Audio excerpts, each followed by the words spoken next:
개인 투자자가 성공할 확률이 5%예요. 5% 안에 여러분들이 드시려면 정말 노력 많이 하셔야 됩니다.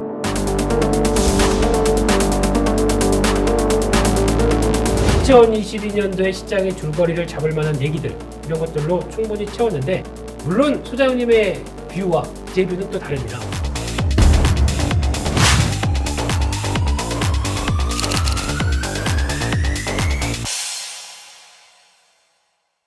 다인경제 이승조 대표님 바로 모셔보겠습니다. 대표님 안녕하세요. 네, 안녕하세요. 네, 방향성 없이 변동성만 가득하다.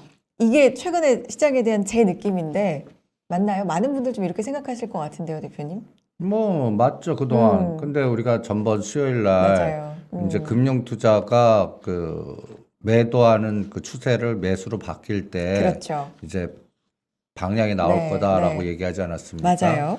오늘 나왔습니다, 그게. 오늘 그게 그래서 네. 오늘 주제가 외국인 쌍끌이 매수와 금융 투자의 포지션 변화입니다. 네. 금융 투자가 이제 10거래일 만에 매수 쪽으로 들어왔고 이게 아주 중요한 변곡점 포인트로 보시는 거예요, 대표님? 그럼요. 그러니까 지금 무슨 경제적 지표나 매크로 분석 보면 좋을 게 하나도 없는 것 맞아요. 같고 또 그 LG 에너지 에너지 솔루션 솔루션. 글로 뭐 일경이 모였다고 그러고 뭐 돈이 빠져나가서 이제 모든 주식시장. 돈을 다 빨아들인다. 뭐. 네, 근데 LG화학은 왜 오를까요? 그러게요. 예, 우리가 61만 원대 오히려 LG화학 사고 그 다음에 60만 원 깨면 그냥 풀베팅하라 그 전략도 전번에 우리가 맞습니다. 세워드리지 네. 않았습니까? 제가 한 72만 원과 75만 원 정도까지밖에 안 봤는데 오늘 77만 원이에요. 그러니까요. 예, 단기간에 오르는 에너지도 보시면 네. 지나놓고 보면 꼭 어떤 때는 이 보이지 않는 손에 의한 뭐랄까 롱숏을 갖고 이 시장을 갖고 보이지 않게 핸딩하는 것 같아요. 그러니까 저는 그동안 이장 이렇게 보면 뭐 비관론자도 많았잖아요. 그럼요. 요번에 2,800도 깨갖고 네, 환율이 네. 1,200원 가고 뭐 양적 긴축 얘기 나오고 그 10년짜리 국채 금리가 막 튀어 올라오고 네. 그러니까 뭐 그런 현상만 보면 저거 공포에 떨 수 있어요. 그죠? 그런 재료만 가득하니까. 예. 네. 근데 제가 그때 뭐라 그랬죠? 그냥 무시하면서 네, 네. 오히려 우리는 삼성전자하고 시가상위 종목들의 에너지만 보고 미국은 오히려 테슬라하고 그 애플 갖고만 네. 보자고 그러지 않았습니까? 그러니까 요번에 애플도 980불에서 돌았어요. 네. 나스닥은 네. 전번보다 저점이 더 낮아졌습니다. 전에 12월 20일이 저점이었는데 그때가 애플은 테슬라는 880불이었고 네. 이번에는 그거보다 100불 높았어요. 980불. 천슬라. 그래서 살짝 깼다 돌았었어요. 네. 그런데 제가 이 부분은 파생 시장의 포지션의 롱숏 매매를 모르면 이해가 안 되실 거예요. 그런 그 보이지 않는 이런 그 기계 군단이 이런 상황 속에 삼성전자를 계속 외국인은 모았고 네. 금융투자가 제가 눈에 얘기해 드렸지 않습니까? 현물에서 때리면서 선물 떨어뜨린 거를 매수해 놨다. 그렇죠. 이거 분명히 바뀐다. 그러면 이게 거래 대금을 창출시킬 거고 네. 그때 이제 여기 수치 한번 보시죠. 네. 네. 숫자로 예. 보겠습니다. 그게 가장 어저께까지 정확하죠. 네. 29일부터 어저께까지 6조를 때렸습니다. 6조. 거기 그 구성에 삼성전자가 거의 2조 정도 때렸고요. 네. SK 하이닉스가 4천억. 그래서 중심 종목 현대차, 네이버, 그러니까 시가상위 종목들을 때렸어요. 그러면 저는 이제 이만큼 다시 들어옵니다. 이제 매도한 만큼. 예, 네. 이게 합성된 거면 이제 네. 6조가 이제 오늘 이제 매수로 바뀌었는데 네. 앞으로 오늘부터 카운팅을 해보시죠. 6조를 언제 넘을까 플러스로. 그때 6조를 더 넘을 수도 있고 6조를 못할 수도 있지만 오늘부터 방향을 바꿨다는 건 아주 의미 있는 거다라고 판단하겠고요. 이게 이제 파생해서 선물이 385에서 오늘 390 단기간에 10포인트를 올렸고요. 385에서 395. 이게 10, 예. 10포인트라는 게 그러니까 어느 정도 우리가 체감을 하면 그러면 될까요? 네. 여러분들이 이제 앞으로 이 네. 10포인트 에너지를 네. 올렸다는 거는 네. 뭐라 그럴까요? 저 3050 벽을 이번엔 뚫을 수 있는 기대감을 일단 줬다는 얘기. 네. 이 모든, 그러니까 간단히 얘기해서 그 전쟁이라고 제가 전쟁터예요. 전쟁터. 총알, 네. 그 수많은 그 총알이 쏟아지는 거를 뚫고 갔다라고 보시면 돼요.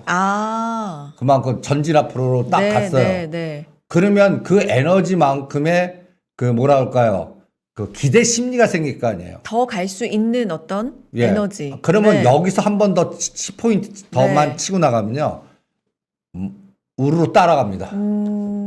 그게 이제 중요한, 그러니까 선도 에너지가 나왔다고 제가 표현하는데, 이젠 여기서 기대 심리까지도 또 더 모아지고 그러니까 에너지가 모든 모아지면 뭐 여러 가지 그냥 불확실성이나 공포 속에서도 이러한 오늘 첫날 매수 들어왔는데 거의 단기간에 10포인트를 올려버렸거든요. 네. 그러니까 그 에너지를 무시하면 안 되실 것 같고, 네. 그 다음에 이제 대신 재밌는 게 이게 보이지 않는 게 나는 참 기가 막히게 만진다라는 생각이 들어요. 어떤 게 오늘 삼성 SK는 눌렀어요. 맞습니다.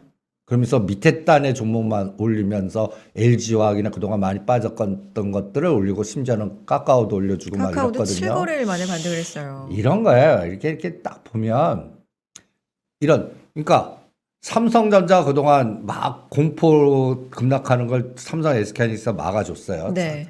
그리고 오늘 정작 갈 때는 삼성전자 SK는 안 가요. 그러니까. 예?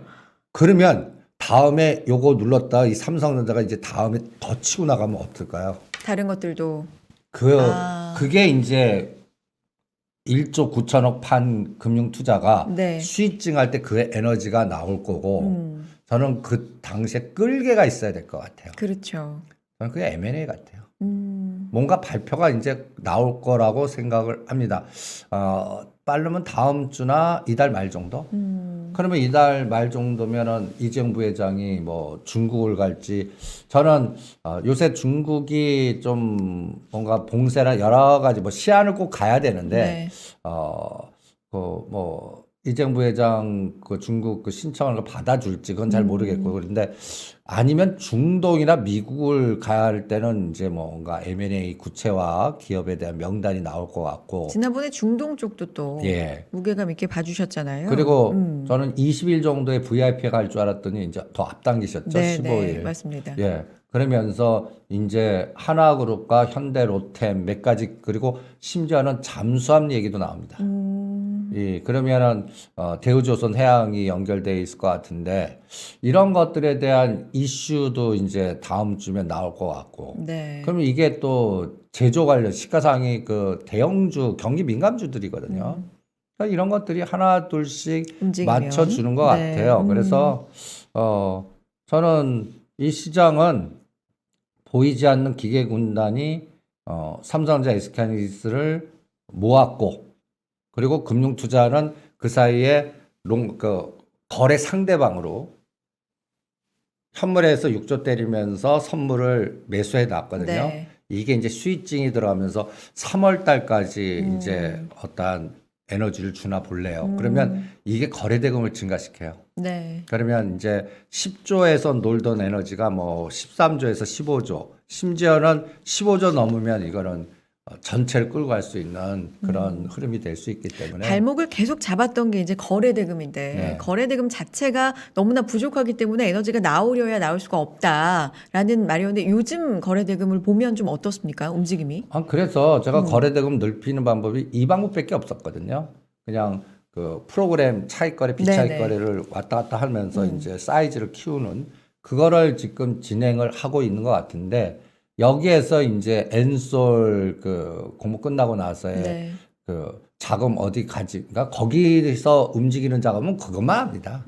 그러니까 저는 뭐 그게 많이 뭐 일격이 됐던 또 뭐 빠져나갔던, 저는 주식시장하고는 저는 큰 의미를 두지 않겠어요. 어떤 분들은 LG 에너지 솔루션 그것 때문에 그래서 그동안 빠졌거나 박스고, LG화학이 그것 때문에 61만 원, 100만 원에서 61만 원까지 빠졌고, 네. 그게 이제 가까워지니까 이제 오히려 다른 에너지 호흡으로 이미 단기간에 거의 61만 원짜리가 15, 6만 원 갔다면 거의 20몇 프로 이상 확 그러니까요. 올라갔거든요.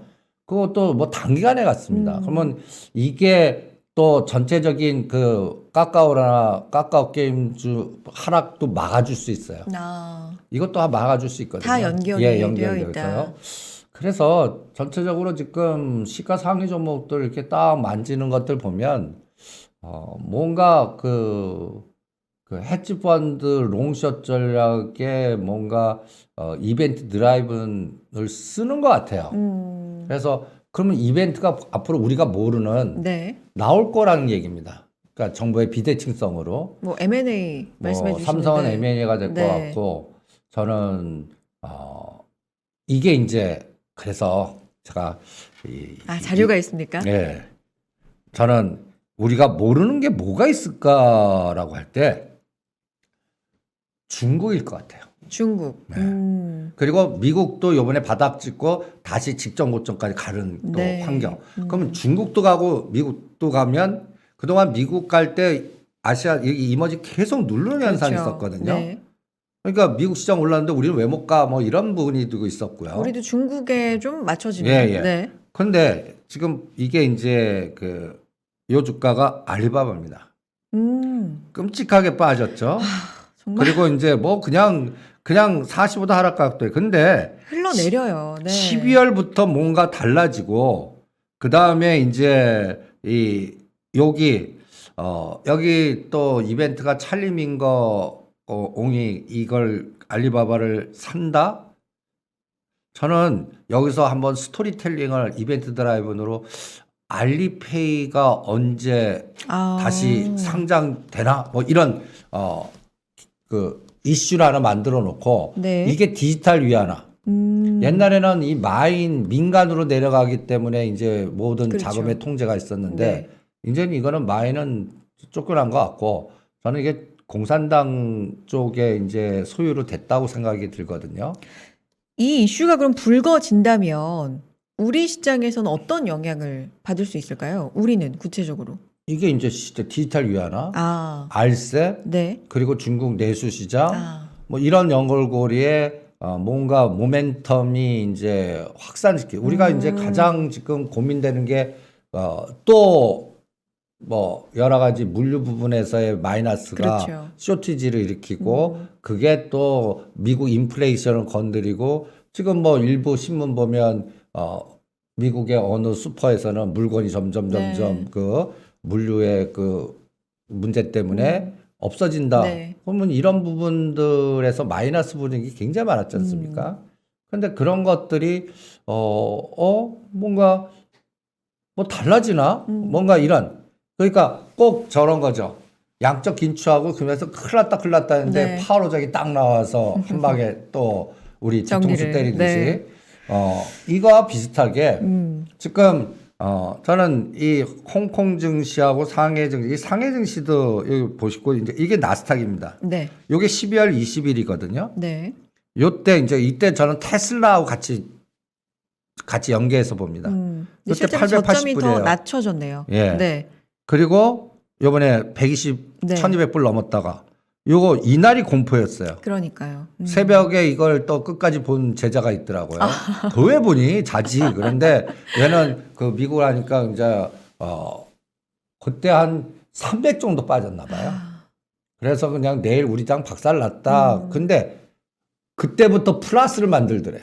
근데 저도 그런 자고 일어났더니 그런 톡이 몇 개 와 있었던 것 같아요. 미국장 보셨던 분들이 내일 큰일 났다. 뭐 이런 얘기들. 네. 그래갖고 그때 나는 우리가 이때 그 테슬라 1000불 깨면 사자. 뭐 애플도 170불 깨면 사자.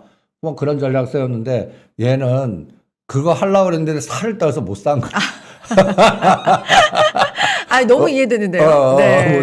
네. 그래갖고 나중에 탁 돌아보니까 이제 또 그냥 샀어야 되는데 이렇게 후회를 하는데 요번에 저는 이 21선 15,500과 이 16,000은 돌파 못할 것 같고요. 네. 여기까지는 또 벌어놨다고 봅니다. 그러면 얘 올라갈 때 이 홍콩 H입니다. 이것도 네. 돌아서요. 오.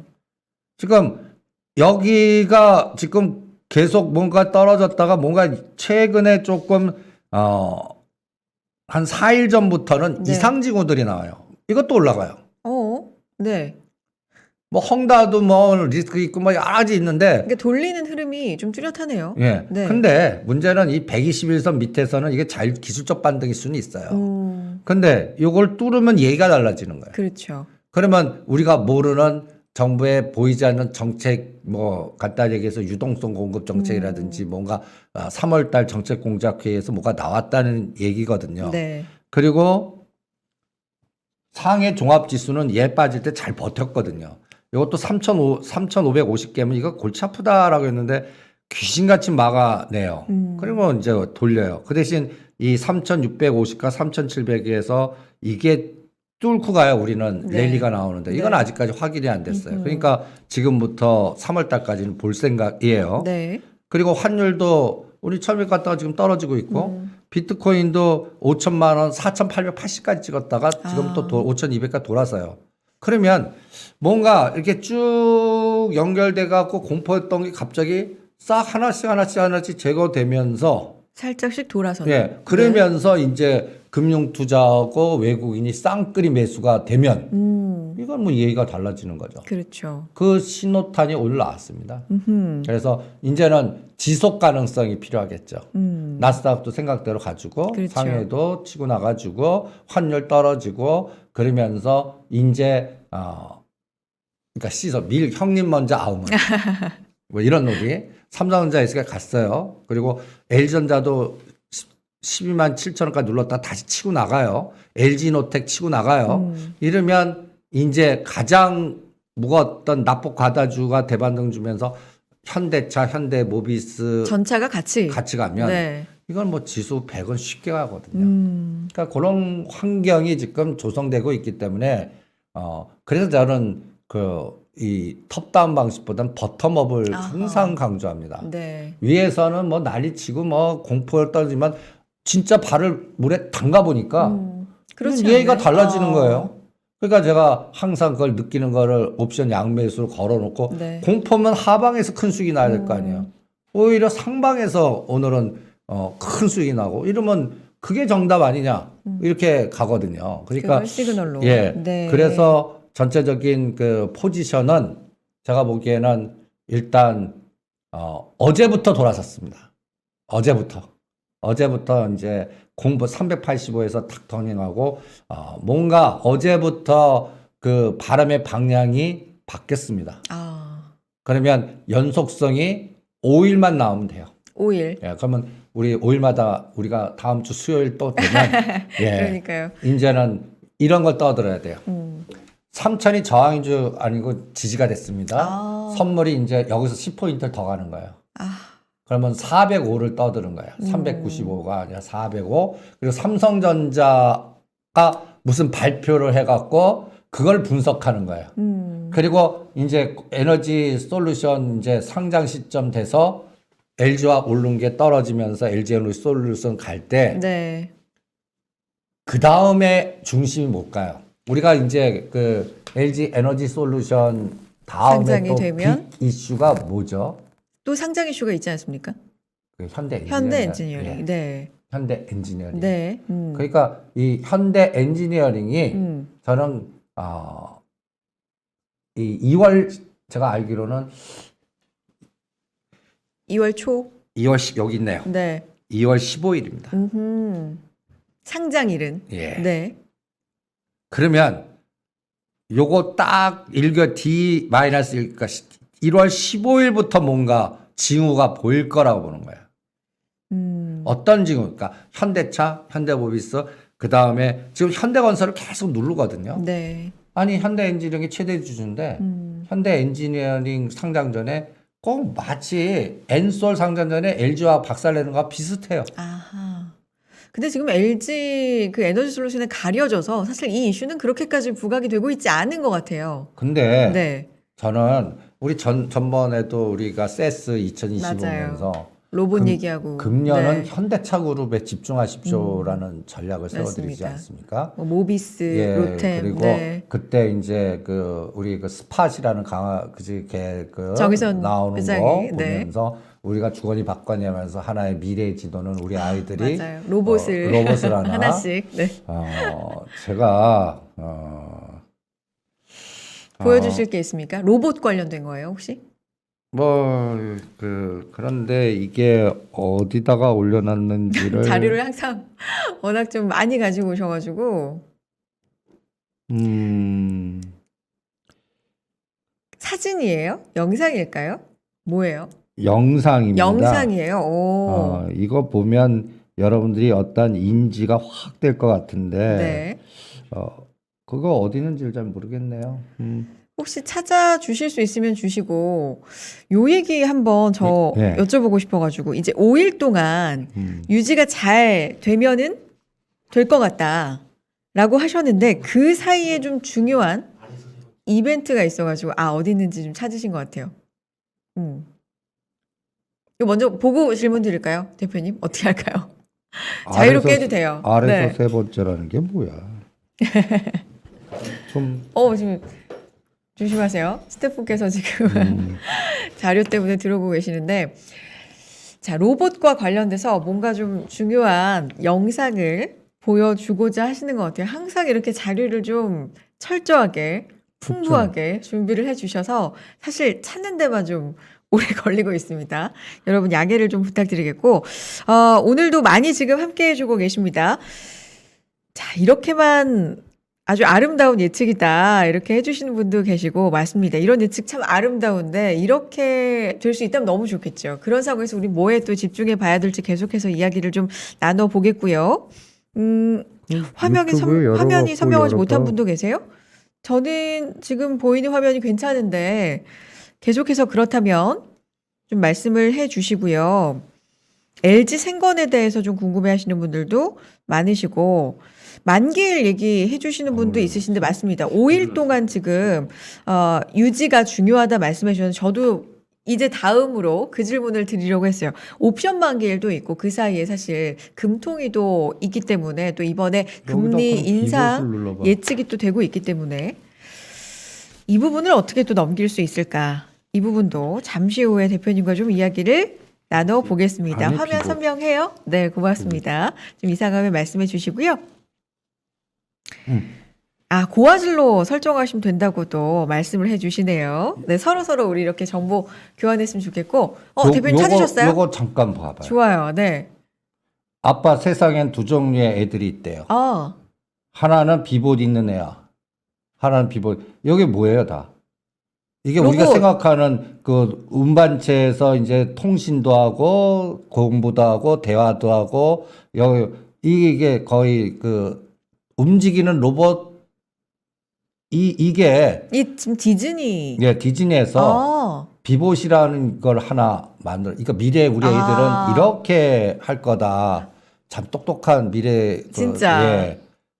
진짜 이게 그 현대차 그룹이 미래 지도를 만드는 일을 하고 그러면 5G 인프라가 돼야 되고. 그렇죠. 그 다음에 또 자율자동차 같이 그 맞습니다. 서로 IoT 사물과 우리가 대화할 수 있고 인지할 수 있고 뭐 여러 가지 이런 것들이 뭔가 구체화되지 않겠습니까?